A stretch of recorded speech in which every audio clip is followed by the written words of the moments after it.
بسم اللہ الرحمن الرحیم۔ السلام علیکم خواتین و حضرات۔ ایک اہم، حساس اور فوری طور پر توجہ دینے کا مسئلہ آن پڑا ہوا ہے، اور وہ معاملہ یہ ہے کہ اسلام آباد ہائی کورٹ کے 6 جج صاحبان نے ایک خط لکھا جسے پبلک کر دیا گیا، اور اس میں وہ پاکستان کی خفیہ ایجنسیوں کے بارے میں بات کر رہے ہیں۔ یہ خط پبلک ہونے سے پہلے 3 مرحلے تھے۔ ایک مرحلہ یہ تھا کہ انہوں نے اپنے چیف جسٹس کو لکھا، اور پھر دوبارہ چیف جسٹس پاکستان کو لکھا، ملاقات کی، جس میں ایک اور جج بھی شامل تھے۔ 1.5 سال ہو گیا اس سارے معاملے کو چلتے ہوئے۔ یہ 1.5 سال ہمارے سامنے ہے، پاکستان کی سیاسی صورتحال بھی، معاشی صورتحال بھی، عدالتی صورتحال بھی، اور الیکشن بھی۔ ایسے میں 1.5 سال پہ اگر بات کی جائے تو بات سمجھ نہیں آئے گی، احاطہ پورا نہیں ہو سکے گا بات کا، پیچھے جانا پڑے گا، کہیں بہت پیچھے۔ 1965 میں جس وقت پاک بھارت جنگ ہوئی، اس وقت پاکستان کی خفیہ ایجنسیاں اتنی قابل اور مضبوط نہیں تھیں کہ وہ کچھ چیزوں کا وقت پر اندازہ کر سکتی یا ان کے پاس مکمل انفارمیشن ہوتی۔ انٹیلیجنس ایجنسی جس ملک میں کام کر رہی ہو، اسے بے شمار وسائل کی ضرورت ہوتی ہے، اور جتنی بہتر انٹیلیجنس ایجنسی ہوتی ہے اتنی بہتر سیکیورٹی ہو جاتی ہے۔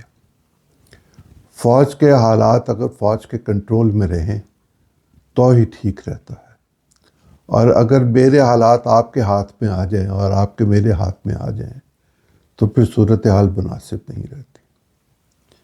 1965 میں جنگ کے بعد ایک بریگیڈیئر ریاض صاحب تھے، اور یہ میں نے نہیں کہا، یہ کہنے والا فارمر پرائم منسٹر ہے، فارمر پریزیڈنٹ ہے پاکستان کا، اور ایک پریزیڈنٹ کے بارے میں ہی بات کر رہا ہے۔ یہ کہتے ہیں کہ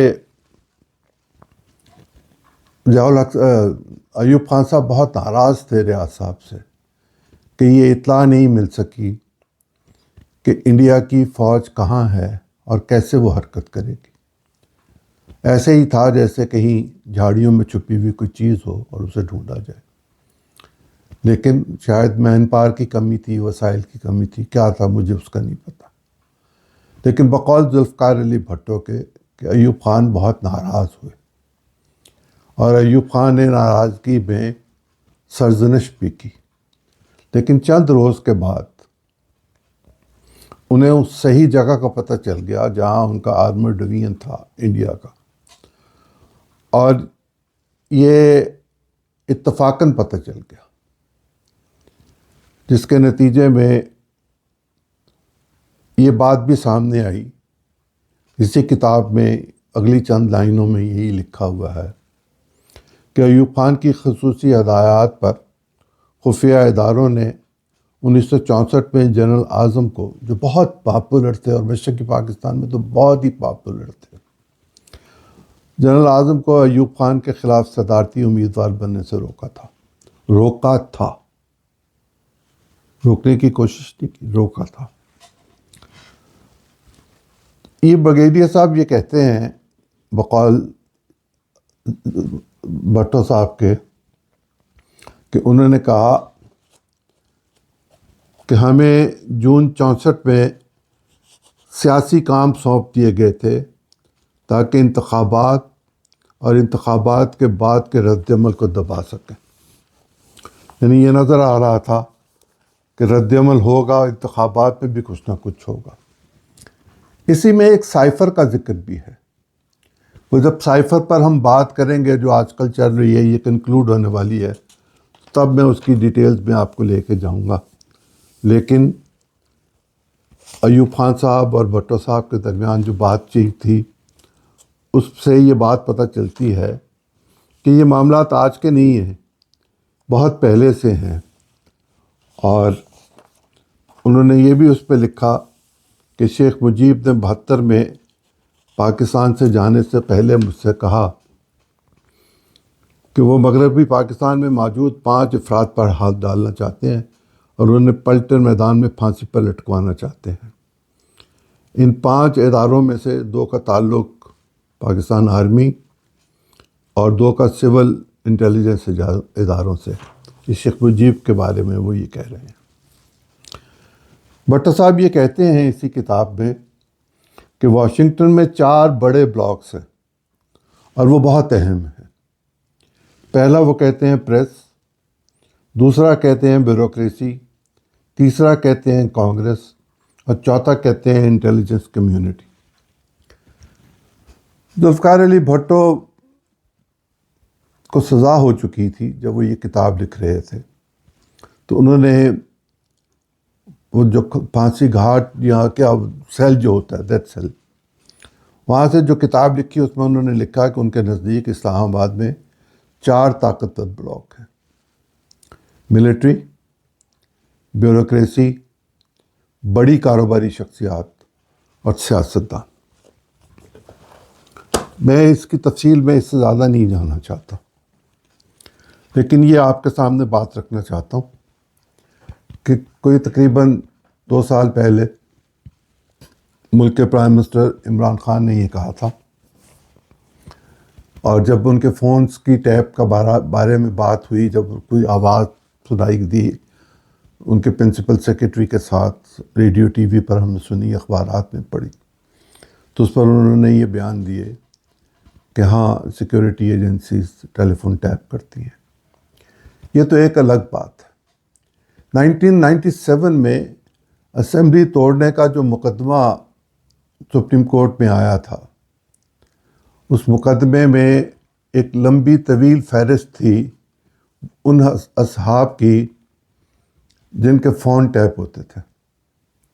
یہ ایفیڈیوٹ پر آئی ہوئی بات ہے، اس کا مطلب یہ ہے کہ یہ بالکل سچی بات ہے۔ اس میں میرے فونز بھی تھے، میرا موبائل بھی تھا، میرے گھر کا نمبر بھی تھا، اور لوگوں کے بھی تھے، بہت سارے جرنلسٹوں کے تھے۔ یقیناً انٹیلیجنس ایجنسیز کو اس سے بہت انفارمیشن بھی ملتی ہوگی، لیکن اس کی ضرورت کیا ہوتی ہے؟ اس وقت قانون یہ تھا کہ کوئی انٹیلیجنس ایجنسی پرائم منسٹر کی پرائر اپروول کے بغیر فون ٹیپ نہیں کر سکتی۔ شاید یہ قانون بدل گیا ہوا ہے، اب تو جس کا جی چاہے وہ فون ٹیپ کر سکتا ہے، جس کا جی چاہے وہ اس کو پبلک کر سکتا ہے۔ لیکن اگر پرائم منسٹر یہ کہے کہ میری سیکیورٹی کے لیے میرا فون جو تھا وہ ریکارڈ کیا جاتا تھا، تو اس کا مطلب یہ ہے کہ پرائم منسٹر کے علم میں تھا کہ فون اس کا ریکارڈ ہو رہا ہے۔ کیسے ہو رہا ہے، کون کر رہا ہے، میرے علم میں نہیں، میں نہیں جانتا، اور اگر جانتا بھی ہوں تو مجھے اس بحث میں جانے کی اور آپ کو لے جانے کی کوئی ضرورت نہیں۔ صرف یہی نہیں ہے،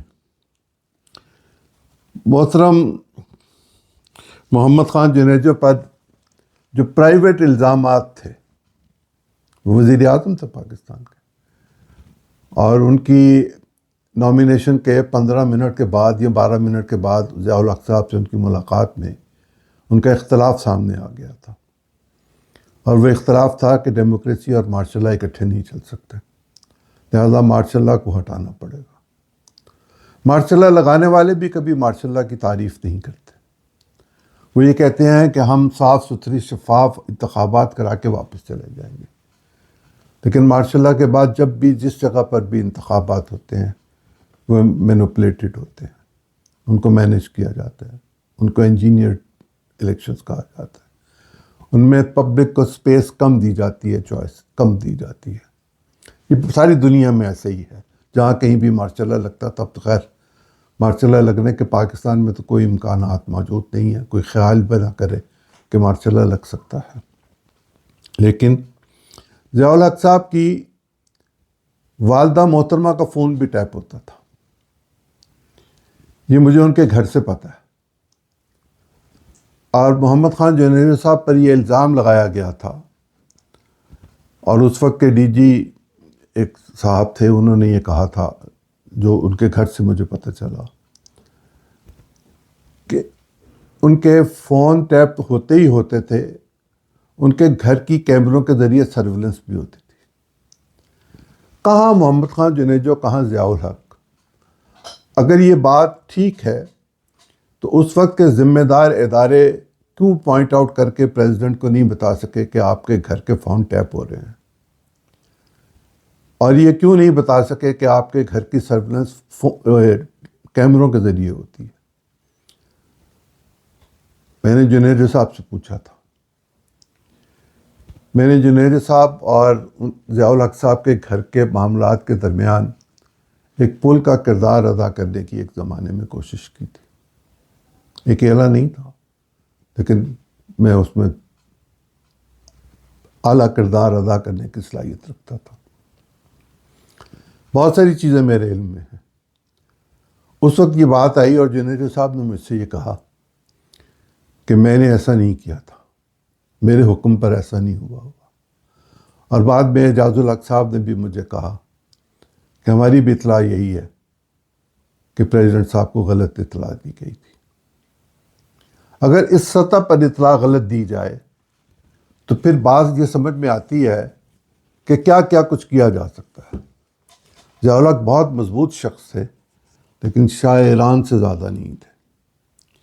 تو شاہ ایران کو ہٹانے کے لیے وہاں کی خفیہ ایجنسیوں نے جو کام کیا اس پر کتاب چھپی ہوئی ہے، پاکستان میں موجود ہے. اگر شاہ ایران کے ساتھ ان کی انٹیلیجنس ایجنسیز ایسا کر سکتی ہیں تو کسی بھی جگہ پر کہیں بھی کبھی بھی کچھ بھی کرنے کی صلاحیت رکھتی ہیں. نسیم حسن شاہ چیف جسٹس پاکستان تھے. انہوں نے ایک انٹرویو میں افتخار کو یہ کہا تھا کہ ہم اپنی نوکری کے ڈر کی وجہ سے بھٹو کو پھانسی لگا چکے ہیں. اگر چیف جسٹس پاکستان یہ کہے کہ میں اور میرے ساتھی مل کر بھٹو کو پھانسی لگا چکے ہیں تو پھر بھٹو کے ریفرنس پر ٹھیک ہی فیصلہ آیا کہ وہ جن حالات میں جو کچھ کیا گیا تھا وہ. اسی طرح انوار الحق صاحب کا معاملہ تھا. انہوں نے فیصلے میں شاید ہاتھ سے کچھ لکھا تھا، ٹائپ فیصلے میں. سعید الزمان صدیقی صاحب کو بھی میں نے گھر سے نکلنے سے نہیں روکا تھا. میری اطلاع یہ ہے کہ وہ اوتھ لینے کے لیے تیار تھے، لیکن صورتحال بالکل مختلف تھی. میں نے اسلم بیگ صاحب کو یہ کہتے سنا ہوا ہے جب ان سے یہ سوال کیا گیا، یہ غالباً 14 اگست کی بات ہے 90 کی یا اس کے قریب کی، جو اسٹیٹ پریس کا ہوتا تھا پنڈی میں اسٹیٹ گیسٹ ہاؤس، وہاں چائے کا ایک اہتمام کیا گیا تھا، مجھے بھی مدعو کیا گیا. وہاں کسی نے سوال کیا اسلم بیگ صاحب سے کہ بے نظیر صاحبہ یہ کہتی ہیں کہ میری حکومت کو ایجنسیز نے ہٹایا ہے. تو انہوں نے کہا بے وقوف عورت ہے. اسی طرح یہی لفظ تھے، بے وقوف عورت ہے، اس کو یہ پتہ ہی نہیں ہے کہ اگر ہم آیا شاید سے کام نہ لینا چاہیں تو ہمارے پاس متبادل انتظام موجود ہوتا ہے. اللہ جانتا ہے کیا متبادل انتظام ہے، میں تو نہیں جانتا، اور اگر جانتا بھی ہوں تو مجھے نہیں پتا. یہ جو جج صاحبان نے خط لکھا یہ الارمنگ ہے، بہت زیادہ. اس لیے الارمنگ ہے کہ ہمارا ایک ساتھی تھا، ابھی بھی ہے، اللہ زندگی دے تندرستی دے، منیر احمد، جنگ میں ہمارے ساتھ کام کرتا تھا. پرانی بات کر رہا ہوں. اس وقت وہ ایک بین الاقوامی میڈیا نیوز ایجنسی کے ساتھ کام کرتا ہے. اس نے 26-27 سال کی عمر میں 25-26 سال کی عمر میں کتاب لکھی تھی، پاکستان میں انٹیلیجنس ایجنسیوں کا کردار. پڑھنی چاہیے، مارکیٹ میں موجود ہے. اسی کتاب میں انہوں نے گورنر جیلانی کے حوالے سے کچھ چیزیں لکھی ہوئی ہیں. کچھ چیزیں میں ویسے بھی جانتا ہوں. گورنر جیلانی کے بارے میں ذکر بھٹو صاحب نے بھی کیا ہوا اپنی کتاب میں. وہ اس وقت ذمہ دار پوزیشن پہ تھے خفیہ ایجنسی کی. چیزوں کا ان کو علم ہونا چاہیے تھا یا علم ہوگا. اور اگر تھا تو وہ کس کو بتا رہے تھے یہ تو مجھے نہیں پتا، وہ تو فوت ہو چکے۔ لاہور میں جیلانی پاک ان کے نام سے منسوب ہے۔ لیکن ان کے ضیاء الحق صاحب کے ساتھ تعلقات بہت خوشگوار نہیں تھے، اور پنجاب کے چیف منسٹر کا جو انتخاب تھا وہ انتخاب نہیں تھا، وہ نامزدگی تھی 8ویں ترمیم کی روشنی میں، تو وہ جیلانی صاحب نے کرنی تھی اور انہوں نے کی تھی، جو محمد نواز شریف صاحب کی صورت میں ہمارے سامنے آج بھی موجود ہے۔ یہ جو منیر نے کتاب لکھی تھی، منیر احمد نے، اس پہ شور و غوغا ہوا تھا، اس بھلے آدمی کے خلاف ڈیفنس آف پاکستان رولز کے تحت مقدمہ درج کر دیا گیا تھا۔ حالانکہ وہ تمام دستاویزات جو اس نے اپنی کتاب میں کہیں یا جو عام لوگ بھی بات کرتے ہیں، وہ 1978 جولائی اگست میں چھپے ہوئے وائٹ پیپر سے لیے ہوئے ڈاکومنٹس ہیں۔ میرے پاس وائٹ پیپر کی کاپی موجود ہوگی، اور نہیں موجود تو کہیں تھڑے پہ پڑا ہوا مل جائے گا۔ اب تو اس کی خیر کوئی وقت ہی نہیں رہی اور بہت پرانا ڈاکومنٹ ہے، لیکن اس کے انیکسچرز میں بے شمار چیزیں ہیں۔ بھٹو صاحب نے اپنی کتاب میں بھی اس کا ذکر کیا ہوا ہے۔ پاکستان میں جب اس طرح کے کام ہوتے ہیں اور ان کاموں کے حوالے سے جو خط میں درج ہیں، یہ 12 صفحوں کا خط ہے، اور یہ صرف چیف جسٹس کو نہیں بھیجا گیا، یہ کچھ اور لوگوں کو بھی بھیجا گیا، جن میں جسٹس منصور صاحب شامل ہیں، منیب اختر صاحب شامل ہیں، اسلام آباد کے عامر فاروق صاحب ہیں، جسٹس ابراہیم صاحب ہیں پشاور ہائی کورٹ کے۔ ان کے علاوہ بھی یہ جن لوگوں کو بھیجا گیا، اس میں ایڈریس تو انہیں 5 لوگوں کو کیا گیا، 6 ججز کی طرف سے، لیکن جن باقی ججز کو بھیجا گیا ان میں یحییٰ فریدی صاحب ہیں، امین الدین خان صاحب ہیں، جمال مندوخیل صاحب ہیں، محمد علی مظہر صاحب ہیں، عائشہ ملک صاحبہ ہیں، عطر من اللہ صاحب ہیں، جو پہلے بھی ان چیزوں کو جانتے ہی تھے، ان کے علم میں تھیں، اظہر رضوی صاحب ہیں، محترمہ مسرت ہلالی صاحبہ ہیں، عرفان سعادت صاحب ہیں، اختر افغان صاحب ہیں، اور رجسٹرار سپریم کورٹ ہیں۔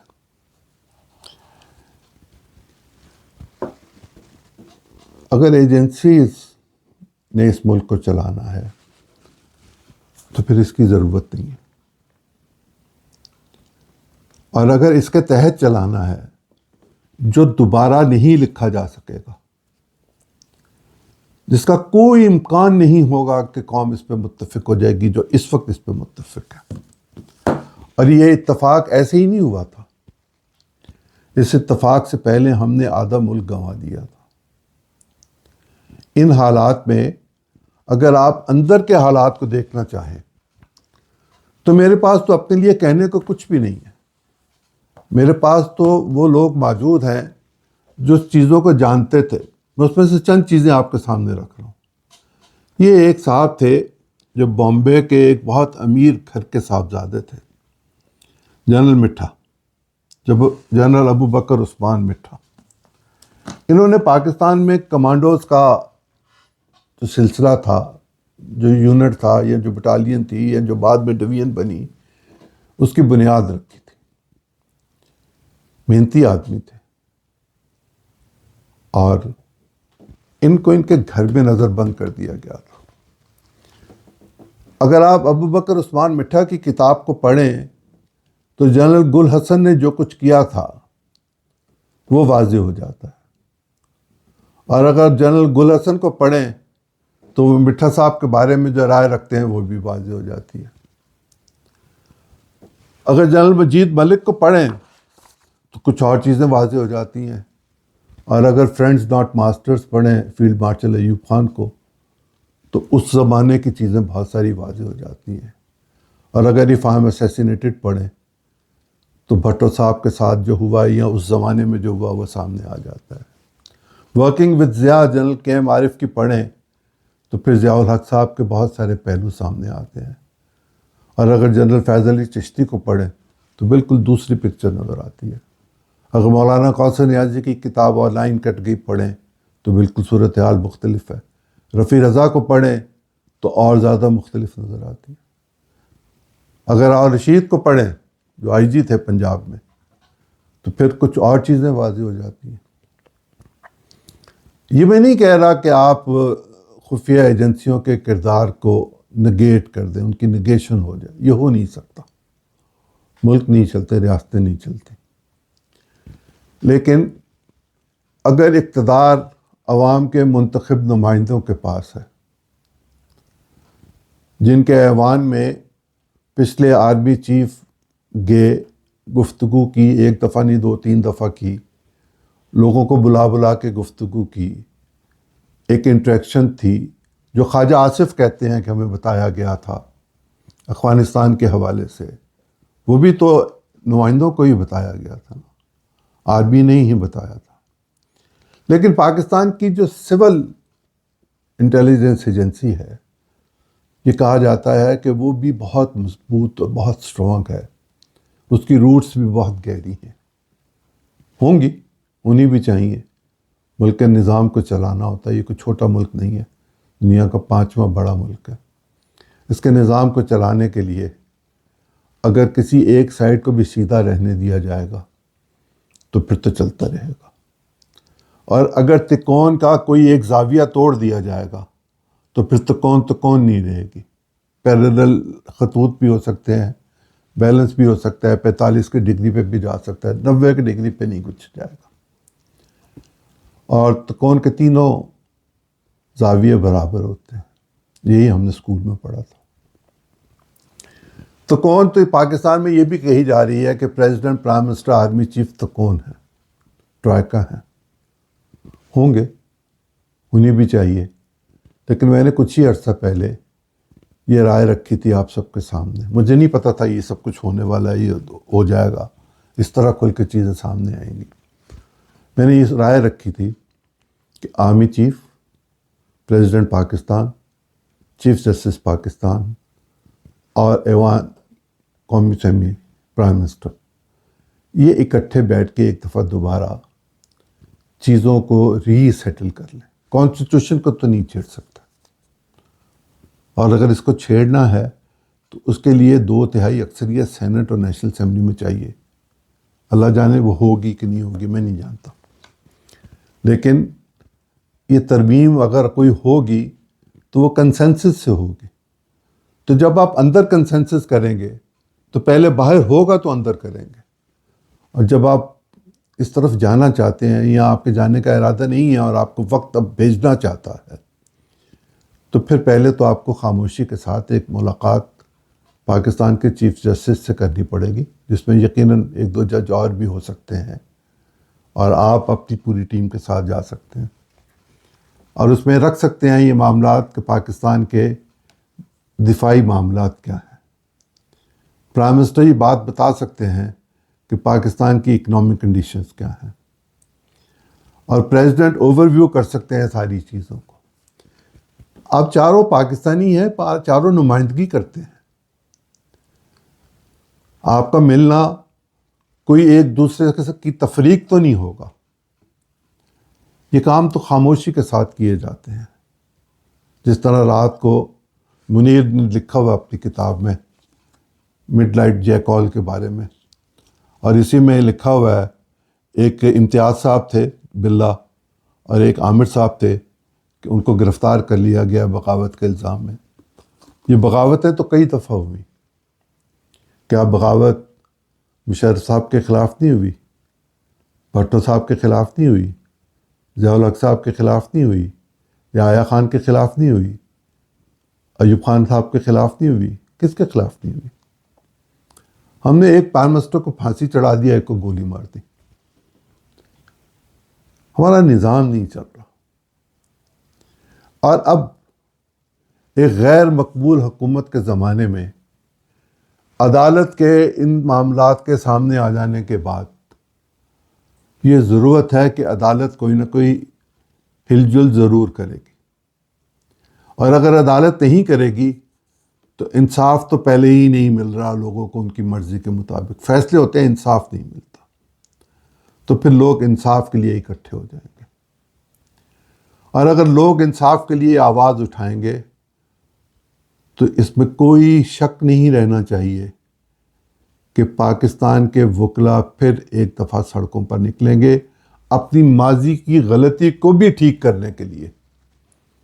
جو انہوں نے عدلیہ کی آزادی کے لیے تحریک چلا کے عدلیہ کو مبہوس کر دیا تھا، افتخار چودھری صاحب کے ہاتھوں میں قید کروا کے رکھ دیا تھا، عمر عطا بندیال صاحب تک وہ قید رہی۔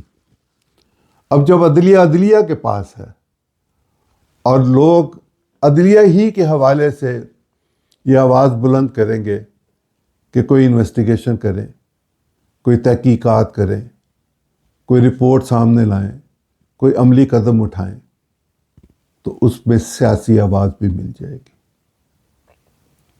سیاسی آواز تو پہلے ہی اٹھنا چاہتی ہے، رمضان کی وجہ سے دبی رہی ہوئی ہے، لیکن اگر یہ تینوں چاروں آوازیں اکٹھی ہو گئیں تو پھر یہ آواز نہیں ہوگی، پھر یہ کوہرام ہوگا، گونج ہوگی، نعرہ ہوگا، اور پھر مستانہ چال چلی جائے گی۔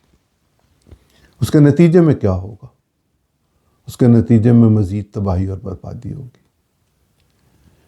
اس لیے یہ ضروری ہے کہ اس پر جتنی جلدی جو کچھ بھی ہو سکتا ہے وہ کیا جائے، اور مداخلت نہ میں آپ کے کام میں کروں نہ آپ میرے کام میں کریں، نہ ہم دونوں مل کے کسی تیسرے کے کام میں کریں، نہ آپ میری حمایت کریں نہ میں آپ کی حمایت کروں، لیکن ہم دونوں کسی کی مخالفت بھی نہ کریں۔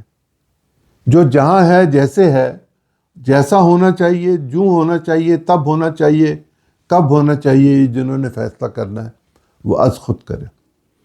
ہم ایک دوسرے کی طرف دیکھنا بند کر دیں، اپنے میز کی طرف دیکھیں، اپنی فائل کی طرف دیکھیں، اپنے کاغذوں کی طرف دیکھیں، اپنے قانون کی طرف دیکھیں۔ کبھی دنیا میں ایسا نہیں ہوا کہ 6 جج ایک خط لکھیں اور پبلک کر دیں اور اس میں ریاست کے اداروں کے بارے میں تنقید کی جائے۔ میں شوکت صدیقی صاحب کو ذاتی طور پر جانتا ہوں، اب سے نہیں، مدت سے جانتا ہوں، ہماری دوستی ہے، تعلق ہے، رشتہ ہے، ناطہ ہے۔ مجھے ان کی تکلیف کا اندازہ ہے، شاید عام لوگوں سے تھوڑا زیادہ اندازہ ہے، اس لیے کہ میرا ان سے تعلق ہے۔ یہ سارے حضرات 6 کے 6 ان کے کاندھے پر بھی ایک بندوق رکھنا چاہتے ہیں، لیکن ان میں سے 5 تو اس وقت جج نہیں تھے، وکیل تھے، لہذا انہوں نے آواز اٹھائی یا نہیں اٹھائی یہ بہت بے معنی بات ہے۔ لیکن اطہر من اللہ صاحب جو سپریم کورٹ کے جج ہیں وہ تو اس وقت موجود تھے، سپریم کورٹ میں تھے، یہ یہاں تھے، جہاں کہیں بھی تھے۔ اس وقت چیف جسٹس پاکستان آج کے وہ بھی موجود تھے، اس وقت اور لوگ بھی موجود تھے، لیکن عمر عطا بندیال صاحب نے 2 3 4 دفعہ بینچ ٹوٹنے کا انتظار کیا اور ان کے مقدمے کا فیصلہ نہیں کیا تھا۔ اور یہ جو پاکستان مسلم لیگ نون کے لوگ آ کے یہ کہہ رہے ہیں کہ یہ کوئی ایسی سوچی سمجھی بات ہے کہ یہ جج ایک خاص مقصد کے لیے بات کر رہے ہیں، میرا خیال ہے بہت واقعی خاص مطلب ہے اس خط کا،